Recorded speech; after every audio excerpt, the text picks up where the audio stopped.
Bonjour tout le monde pour ce nouvel exercice de calcul comparatif entre les tables MN90 et la table Bullman. Donc on a une plongée de 35 minutes à 30 mètres. L'intervalle de surface il est de 45 minutes. La plongée successive sera à 15 mètres pour 20 minutes. Donc pour ce faire, nous allons dresser un tableau pour avoir une meilleure lisibilité. Donc on va comparer les résultats retrouvés pour la table MN90 et la table Bullman. Donc pour commencer, nous allons chercher les paliers et le GPS de la première plongée, 30 mètres à 35 minutes, selon la table MN90. Donc on ouvre la table, donc je prends le pointeur, donc nous sommes à 30 mètres. Je vais chercher les 35 minutes, je suis là. Et horizontalement, je suis à 17 minutes à 3 mètres et un GPS J. Donc je vais noter tout ça. Maintenant pour la table Bullman, donc je vais ouvrir la table, voilà. Donc 35 minutes à 30 mètres. Je prends le marqueur, donc je vais me positionner à 30 mètres. Je suis là. À 35 minutes, je suis là.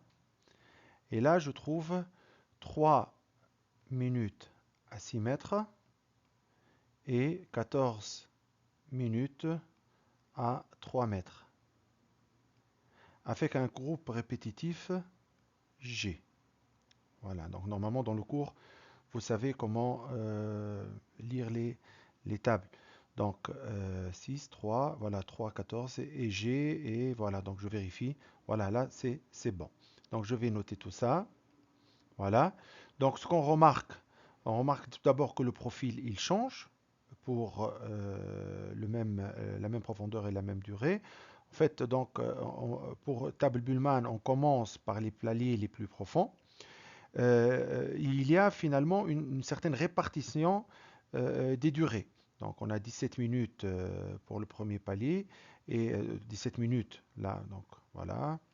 On a 17 minutes ici. Et puis si on fait 3 plus 14, on est toujours sur les 17 minutes. En fait, ça c'est valable pour ce qu'on appelle les plongées carrées ou bien par exemple les plongées sur épave. En fait, pour les plongées unitaires, plus le niveau de saturation du plongeur il est élevé, c'est-à-dire le facteur Q qui est supérieur à pratiquement à 190, plus il y a une influence de ce qu'on appelle les M-values.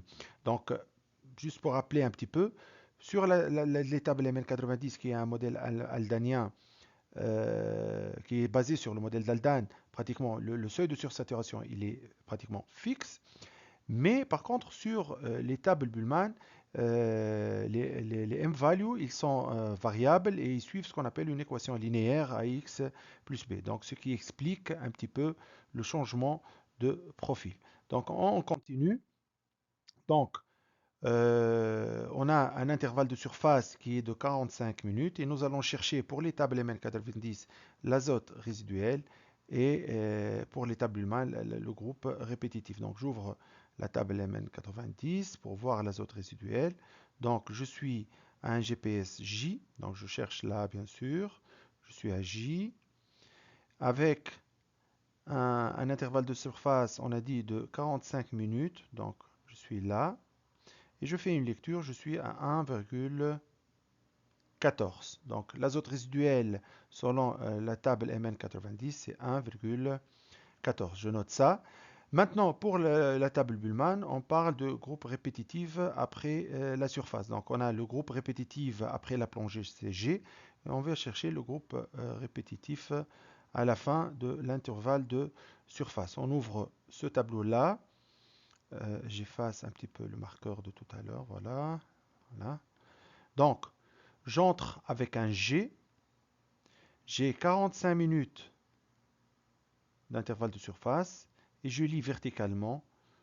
Donc, à la fin de l'intervalle de surface, j'ai un groupe répétitif égal à E. Donc, je note tout ça et je passe. Donc, je passe maintenant à la successive. Donc, la successive, elle est à 15 mètres à 20 minutes. Donc, je vais chercher la majoration selon les deux tables. Pour la table MN90, je vais ouvrir le tableau de majoration. Je vais chercher les 1,14 dans la colonne azote résiduelle. je cherche, je trouve pas, je trouve 1,16. Donc je prends le profil toujours le plus pénalisant. Donc la valeur strictement supérieure, c'est 1,16. Et puis je suis à 15 mètres de profondeur. Donc je me positionne là et je fais une lecture. Et là, je suis à 62 minutes de majoration. Voilà, je suis à 62 minutes de majoration. Je note tout ça. Et puis, je passe à Bullman. J'ouvre mon tableau. On a dit que je vais entrer avec le E. Donc, j'entre avec le E pour 15 mètres de profondeur selon la deuxième plongée. Et là, je suis à 59 minutes de majoration. Donc, pour Bullman, avec le groupe répétitif E et 15 mètres de profondeur, je suis à 59 minutes de majoration. Je note tout ça. Donc maintenant, je vais calculer la durée de la plongée fictive. Donc j'ai les 20 minutes de profil de durée réelle dans le profil de la deuxième plongée, plus les 62 de majoration, et ça nous fait 82. Ça, c'est pour MN90. Pour le Bullman, même chose, j'ai 20 minutes de réel, plus 59 de majoration, et ça nous fait 79 de durée de plongée fictive. Maintenant, c'est très simple, il suffit d'ouvrir les tables. Donc, je commence par MN90, j'ouvre les tables sur 15, je lis simplement. Donc, je suis à 15 mètres. Je cherche les 82 minutes. En 82 minutes, ça nous fait 1h22. Normalement, 1h22. Là, je cherche. Et là, donc, je prends 1h25. Donc, toujours le plus pénalisant. Donc, 1h25.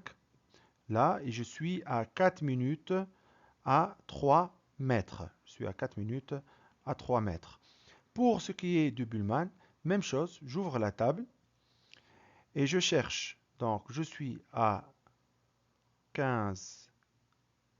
Voilà, je suis là. Je suis à 15 mètres à 79 minutes. Donc, je trouve 75. Ben non, je ne prends pas. 90, je suis dans une valeur intermédiaire. Donc, je prends la valeur strictement supérieure, la plus pénalisante. Donc, je prends 15 mètres à 90 minutes et ça me donne 7 minutes à 3 mètres. Donc, je note ça. Donc, voilà. Donc, un état comparatif entre les deux tables.